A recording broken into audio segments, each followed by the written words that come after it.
ఇమ్తియాజ్ అన్న నిల్చుంటా ఉన్నాడు. ఐఏఎస్ ఆఫీసర్గా రాజీనామా చేసి ప్రజలకు సేవ చేయడానికి ముందుకొచ్చాడు. చదువుకున్న వాళ్ళల్లో కూడా బ్రహ్మాండమైన చదువులు చదివినవాడు. మీ అందరికీ మంచి చేస్తాడన్న సంపూర్ణ నమ్మకం, విశ్వాసం నాకున్నాయి.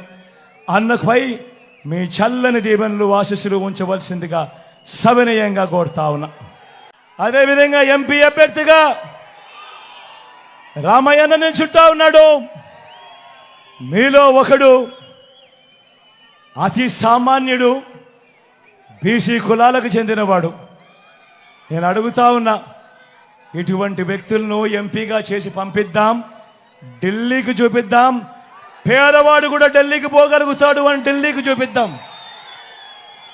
రామయ్యన్నను గొప్ప మెజారిటీతో గెలిపించవలసిందిగా